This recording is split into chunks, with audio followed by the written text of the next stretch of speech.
자, 오늘 말씀은 결혼식 장면이죠.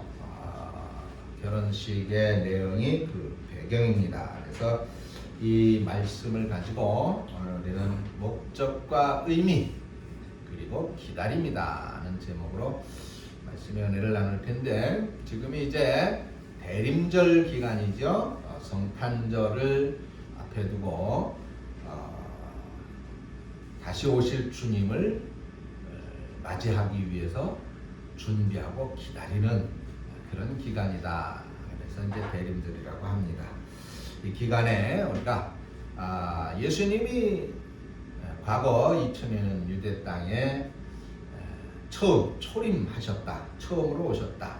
구원하기 위해서 처음 오셨다면, 이제 두 번째 다시 오실 예수님이 계시는데 그것을 우리는 재림이라고 합니다.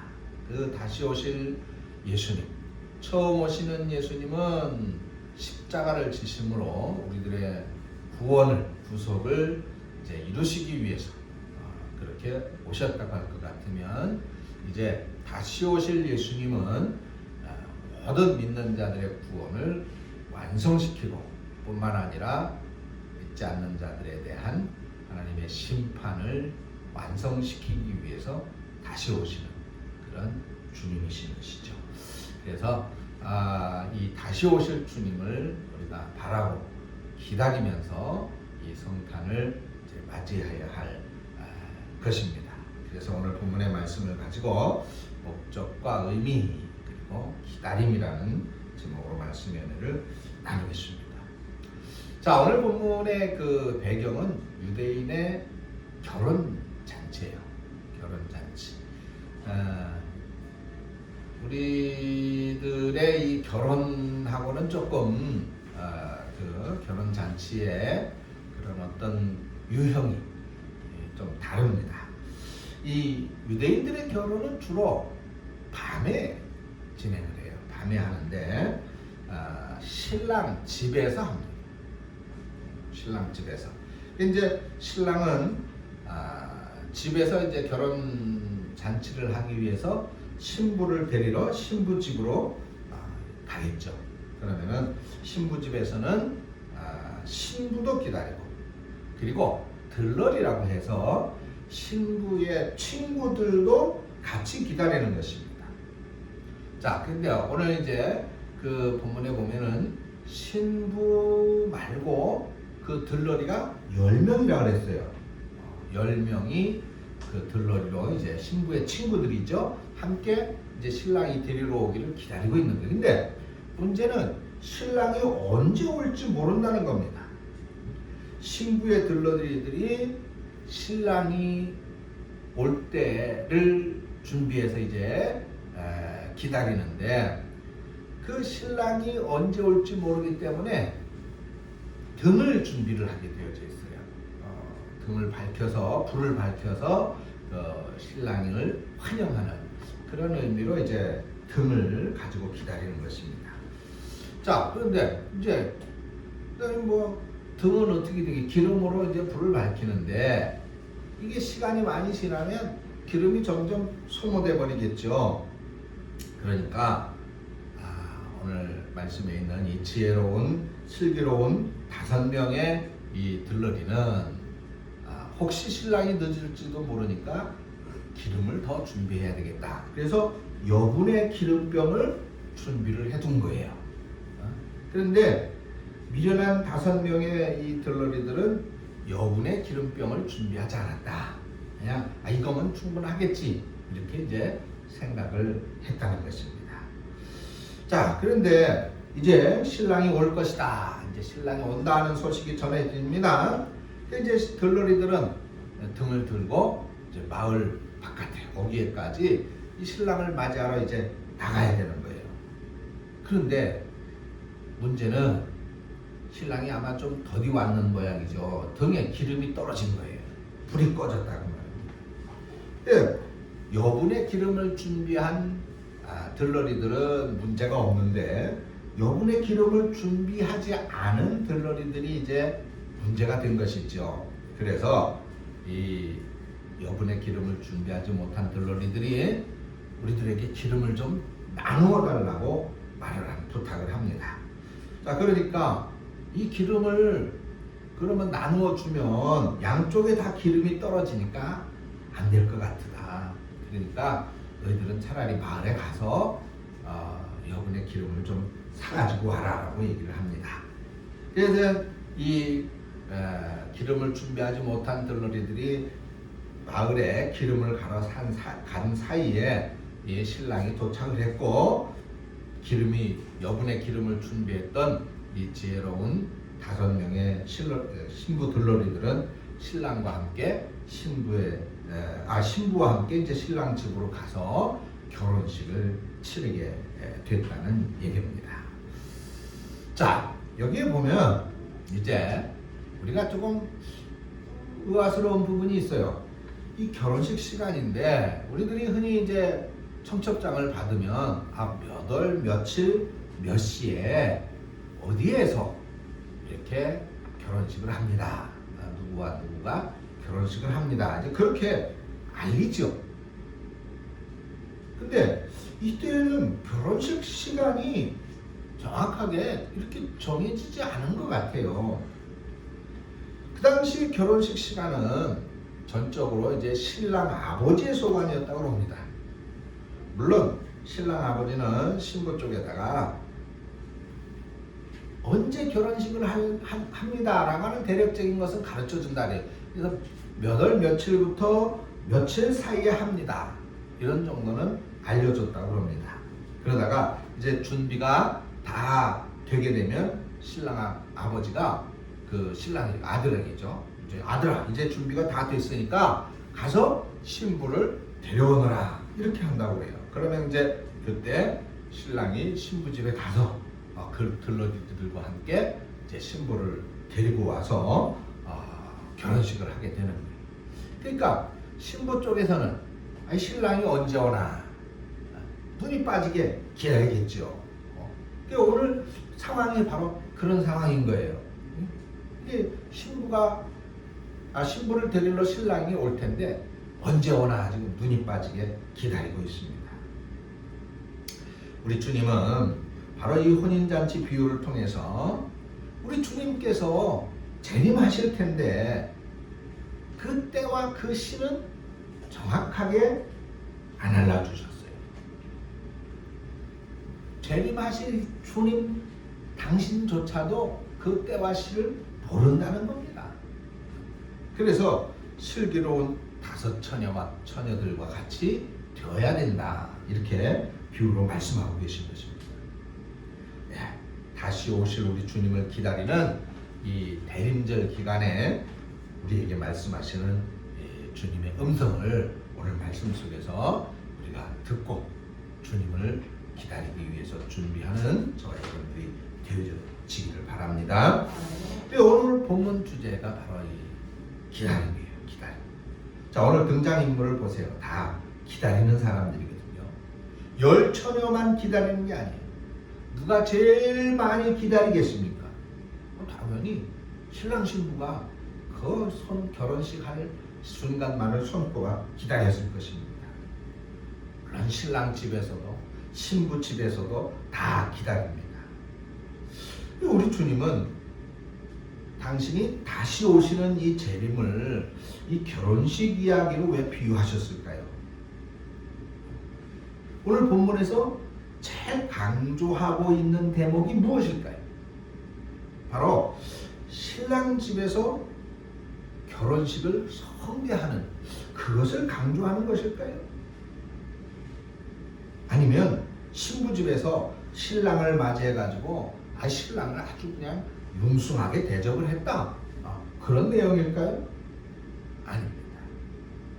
신부 들러리들이 신랑을 기다리는 장면이 오늘 본문 속에 가장 중요한 내용이에요. 자, 이 대목을 처음부터 끝까지 아주 소상하게 묘사를 하고 있는데, 그래서 신랑을 기다리는 것, 이것이 오늘 본문의 중심입니다. 자, 여러분, 신랑이 신부를 데려가기 위해서 신부 집에 올까요? 아니면 안 올까요? 아니, 결혼식을 하려면 당연히 신랑이 신부를 데리러 오는 것부터 시작이에요. 그러니까 신랑이 신부를 데리러 온다라고 하는 것은 전혀 변할 수 없는 부동의 법칙입니다. 반드시 온다고 말이에요. 언제 올지는 모르지만 반드시 온다고 말이죠. 오늘 본문에 그 누구도 야, 이 신랑이 혹시 안 오는 거 아니야? 혹시 안 올지도 몰라. 이렇게 말하는 사람은 하나도 없어요. 분명히 신랑은 옵니다. 이거 올 것을 확신을 하고 기다리고 있는 거예요. 주님께서는 이 비유를 통해서 신랑이 반드시 신부를 데리러 신부에게로 가는 것처럼 신랑된 나는 반드시 신부인 너희들을 데리러 간다. 너희들에게로 간다는 것을 오늘 우리에게 말씀해주고 있습니다. 그러니까 주님은 반드시 다시 오십니다. 믿습니까? 이 사실에서 우리는 흔들림이 없어야 돼요. 여기에 흔들리는 사람들은 아이고 뭐 주님이 다시 오시느냐? 아니 뭐 주님이 손오공이야? 구름 타고 오시게?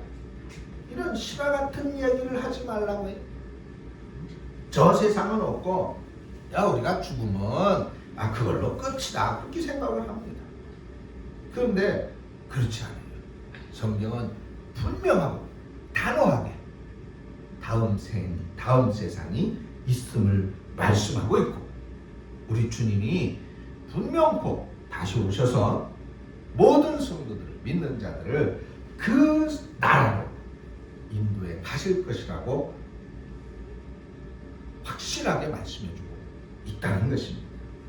물론 우리 주님께서 언제 오실지는 우리가 알 수 없습니다. 하나님께서 정하신 때에 우리 주님을 지난 2000여 년 전에 이 땅에 보내주셨고 그리고 또 하나님께서 정하신 그때에 우리 주님을 다시 이 땅에 보내주실 것입니다. 우리는 그날이 언제일지는 알 수 없지만 분명히 다시 오실 것이라고 하는 사실은 틀림없이 확신하고 기다려야 되는 것이라는 말입니다. 오늘 우리 주님이 다시 오실 때에 그 다시 오시는 것을 우리에게 확실히 말씀해 주신 부분이 갈라디아서 4장 4절에도 이렇게 말씀하고 있습니다. 때가 차매 하나님이 그 아들을 보내사 여자에게 나시고 라고 말씀하고 있습니다. 그러니까 하나님께서 하나님의 때에 예수님을 처음 이 땅에 보내셨듯이 이제 하나님은 우리 주님을 바로 그 하나님의 때에 다시 보내실 것이라는 것입니다. 그 때, 그것은 아무도 모르고 심지어 우리 주님도 모르시고 오직 아버지 되신 하나님만이 아신다고 그랬습니다. 그래서 마가복음 13장 32절에 그러나 그 날과 그 때는 아무도 모르나니 하늘에 있는 천사들도 아들도 모르고 아버지만 아시느니라. 아멘. 아멘. 결혼잔치 말씀에서 신부를 데리러 가는 시간은 신부도 모릅니다. 심지어는 신랑도 모르는 거예요. 아버지가 준비가 다 됐다. 이제는 가서 데려와라. 이제는 이라고 말하는 그 아버지가 말하는 그 시간이 되어야 비로소 갈 수 있는 거다 말이죠. 그러니까 그 시간을 아시는 분은 오직 신랑의 아버지입니다.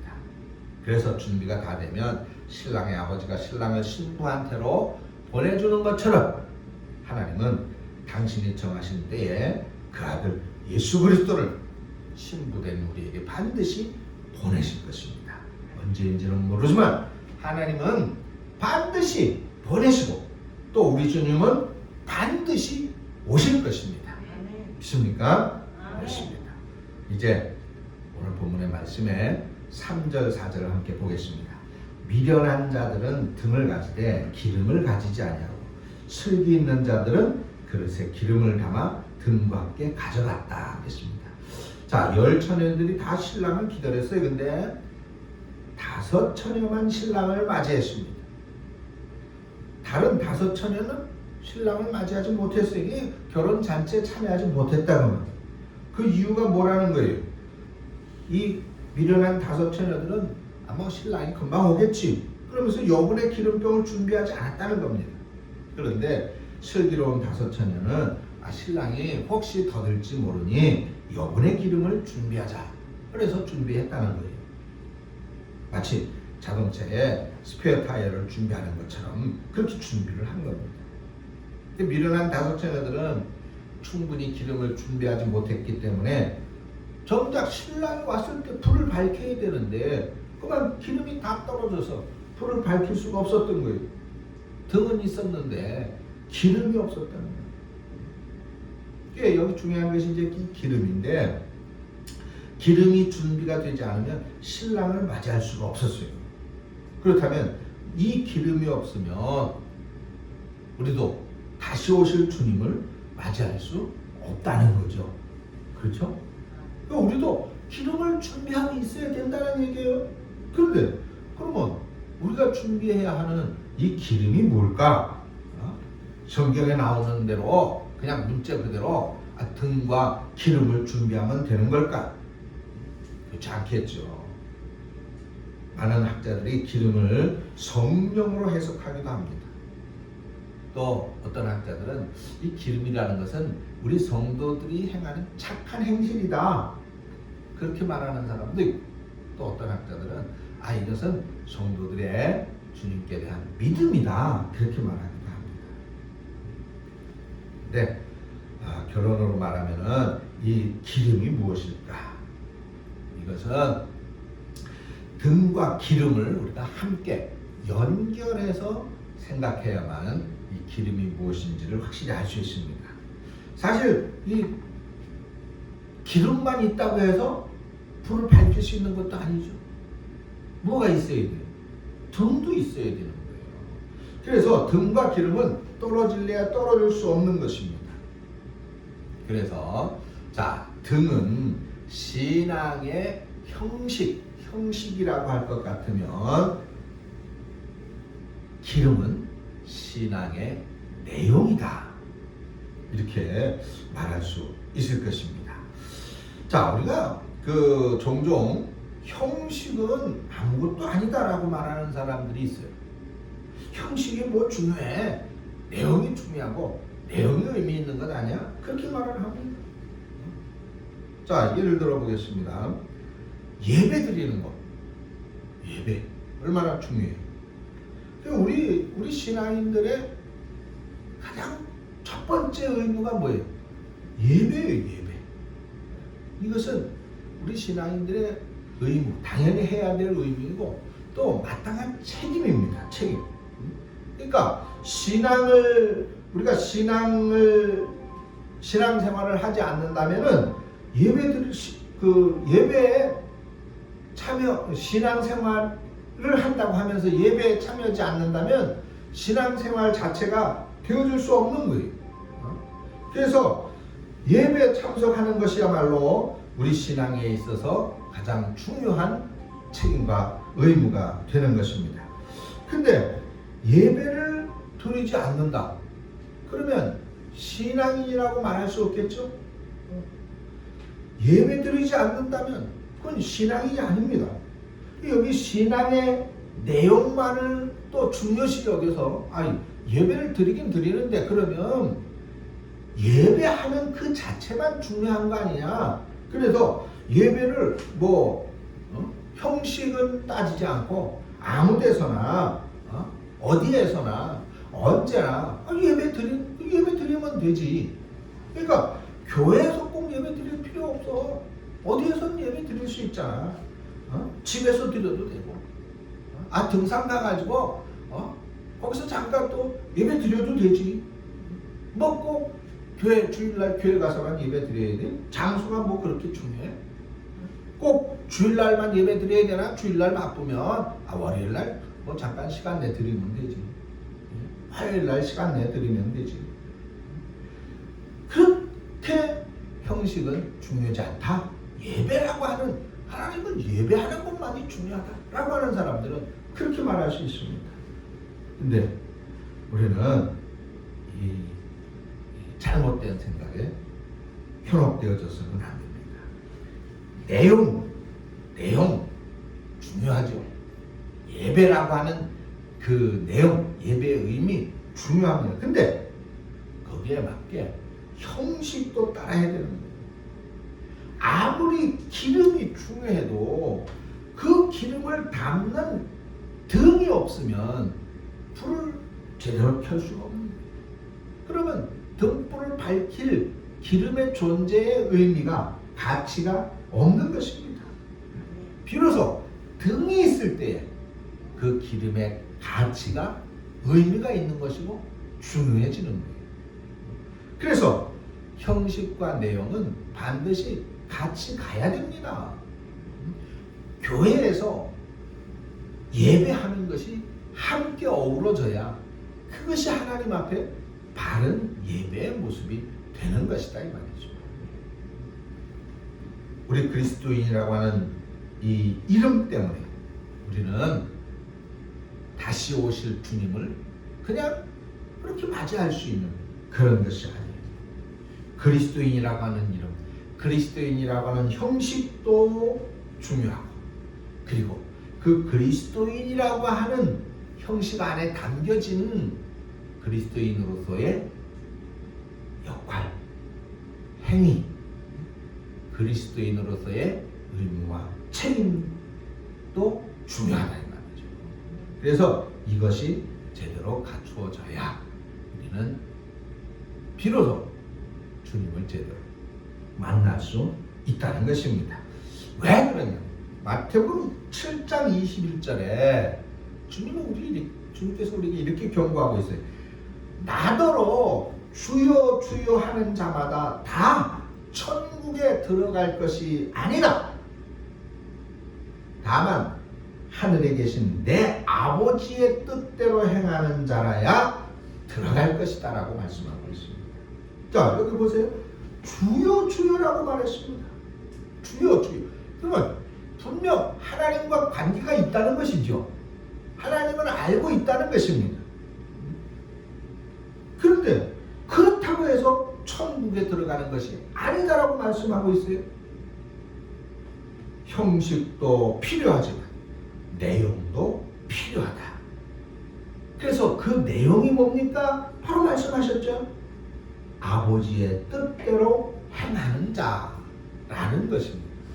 아버지의 뜻대로 행하는 자. 그래서 우리가 그리스도인이라고 하는 것만이 중요한 것이 아니라 이제 또한 그리스도인으로서의 내용, 그리스도인으로서의 책임과 의무, 이것도 역시 같이 중요하다는 거예요. 외국 어느 시골 예배당에 이렇게 적혀 있다고 해요. 하늘에 계신 아버지라 하지 말아라. 너는 늘 세상에 빠져 있지 않느냐. 우리라고 하지 말아라. 너는 이기주의에 가득 차서 혼자만 생각하고 살지 않느냐. 아버지라고 하지 말아라. 아들과 딸로 살고 있지 않지 않느냐. 이름이 거룩히 여김을 받으시오라고 하지 말아라. 자기 이름을 빛내기 위해 안간힘을 쓰면서 아버지의 나라가 오게 하시며 라고 하지 말아라. 물질 만능의 나라가 오기를 바라고 있으면서 아버지의 뜻이 하늘에서와 같이 땅에서도 이루어지게 하소서라고 하지 말아라. 다 내 뜻대로 되기를 바라면서 오늘 우리에게 일용할 양식을 주시고라고 하지 말아라. 가난한 이들은 본체만 차하면서 나라와 권능과 영광이 영원히 아버지의 것입니다라고 하지 말아라. 그 모든 것이 전부 내 것이 되기를 바라고 있으면서 아멘이라고 하지 말아라. 주님의 기도를 진정 너의 기도로 드리지 못하면서 라고 적혀있다고 합니다. 여러분, 주님께서 언제 어느 때 오셔도 괜찮습니다 라고 말씀할 수 있습니까? 저는 솔직히 이렇게 말하고 싶습니다. 주님, 아닙니다. 조금만 기다렸다 와주세요. 조금만 더디 오십시오. 나는 아직 주님 만날 준비가 안 됐습니다. 정말로 나는 주님 뜻대로 살고 있지 못하고 있습니다. 이것이 사실 저의 솔직한 고백입니다. 여러분, 그리스도인이라고 하는 이름 중요합니다. 그런데 거기에 못지않게 중요한 것이 있어요. 바로 그리스도인다움입니다. 목사라고 하는 이름 중요합니다. 근데 더 중요한 것은 목사다움이. 장로라고 하는 이름 중요하죠. 더 중요한 것이 장로다움입니다. 권사라고 하는 이름 중요합니다. 정말 중요한 것이 있죠. 권사다움입니다. 집사도 마찬가지죠. 집사라고 하는 이름 중요하죠. 거기 못지않게 중요한 것이 바로 집사다움입니다. 주님께서 언제 오시더라도 할렐루야 부르면서 주님을 맞이할 수 있는 등과 기름을 잘 준비하시는 저와 여러분들이 되어주시기를 축원합니다. 아멘. 다음으로 슬기로운 다섯 처녀는 신랑을 맞이해서 이제 혼인잔치에 들어갔는데 미련한 다섯 처녀는 혼인잔치에 들어가지 못했어요. 오늘 말씀에서 볼 때 슬기로운 다섯 처녀와 미련한 다섯 처녀는 여분의 기름을 준비한 것 외에는 다 똑같아요. 그죠? 10명 모두가 들러리로 뽑힌 거예요. 또 신랑이 더디 오니까 이들 모두가 다 졸았어요.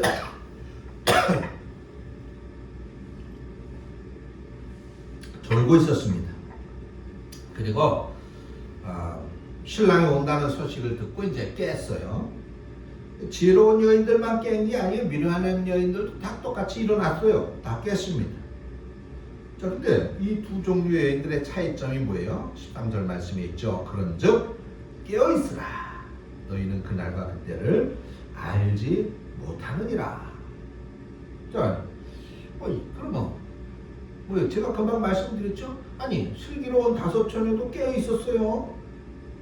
미련한 다섯 처녀도 졸고 있었어요. 미련한 다섯 처녀도 역시 같이 졸고 있었어요. 그리고 신랑이 온다는 소식에 다 깨어 있었단 말이에요. 그러면 자, 여기 깨어 있다는 말씀의 뜻은 무엇일까? 왜 주님께서는 깨어 있으라고 말을 했을까? 깨어 있으라. 여기 깨어 있다는 말씀은 자신의 존재 목적 그리고 사명을 잊지 않았다는 뜻입니다. 신부가 자기 친구 10명을 뽑았어요. 너희들 나 결혼식 하는데 들러리 좀 해줘. 그렇게 뽑았습니다. 그러면 이 신부 친구들 10명의 들러리는 그 사명이 뭐예요?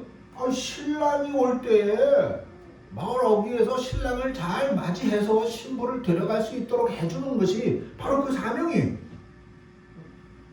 그 슬기로운 다섯 처녀는 이 목적과 이 의식으로 가득 차 있었어요.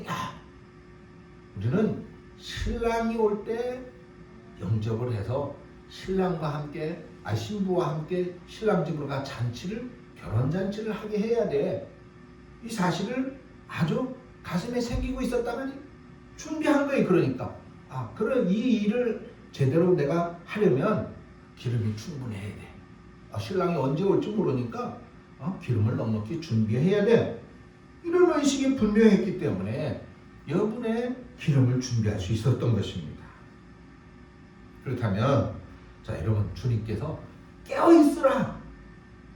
깨어 있어야 된다고 말씀하실 때 당연히 우리도 그러면 무엇을 중요시 여겨야 된다는 말씀입니까? 우리가 그냥 주님께서 깨어 있으라고 하셨으니까 불철주야 24시간 내내 잠도 자지 않고 그냥 그렇게 주님을 기다려야 되는 것이다. 그것일까요? 아닙니다. 바로 나의 존재 목적을 분명히 하면서 그 존재 목적을 잘 이루어가면서 주님을 기다려야 되는 것이다라는 것이죠. 그것이 깨어있으라는 것입니다. 내가 교회에서, 내가 이 직장에서, 내가 이 가정에서, 우리 가정에서 내 존재 목적이 무엇인지를 바르게 아는 거예요. 그래서 중요하다는 거예요. 이런 얘기가 있습니다. 어떤 여인이 군인과 결혼을 했어요. 이 군인 부부가 전속을 받아 간 곳은 사막 지역입니다. 사막 지역. 이 남편이 출근을 하면, 부대에 출근하면 이 젊은 부인은 할 일이 없는 거예요. 온통 보이는 거는 모래와 사막뿐이고 저 선인장뿐이고 말이 통하지 않는 그 인디안들밖에 없었습니다. 지루해서 견딜 수가 없어요. 그래서 친정엄마한테 편지를 썼어요. 엄마, 나는 더 이상 이 사막에서 살 수가 없습니다. 눈에 보이는 것이라고는 사막밖에 없어요. 남편의 전속을 무작정 기다리는 것밖에는 할 일이 너무 없습니다. 그러면 편지를 보냈어요. 며칠 후 엄마로부터 답장이 왔습니다. 두 사람이 감옥의 창살 너머로 바깥을 바라보고 있었단다. 한 사람은 진흙투성이의 땅을 보고 있었고 다른 한 사람은 밤하늘의 별을 보고 있었단다. 이 여인은 엄마의 편지를 읽고 또 읽었습니다. 그리고는 무작정 남편의 전속을 기다리는 게 아니라 나도 이 사막에서 별을 찾아야 되겠다라고 결심을 합니다.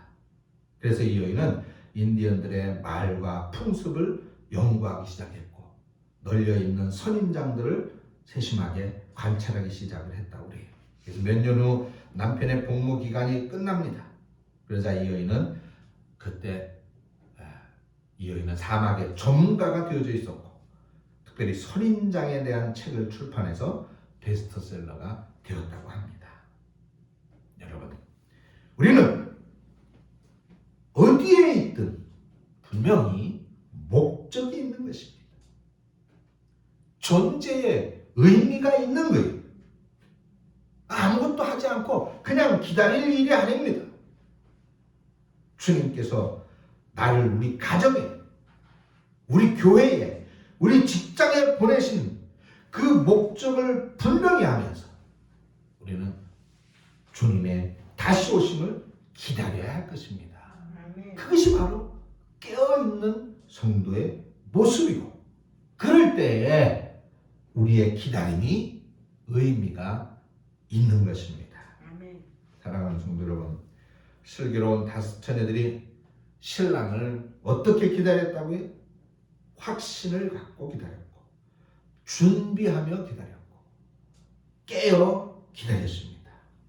이제 우리도 다시 오실 주님의 다시 오심을 확신을 갖고 기다리고 준비하며 기다리고 그리고 깨어 기다리심으로써 주님을 만나시게 되는 은혜가 있기를 주의 이름으로 축원합니다. 기도하겠습니다. 하나님 아버지 은혜를 감사드립니다.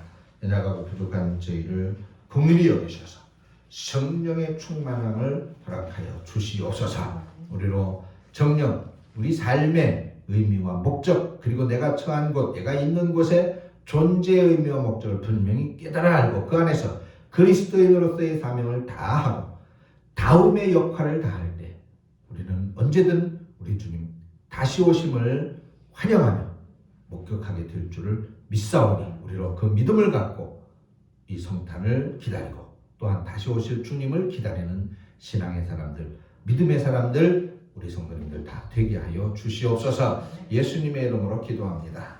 아멘.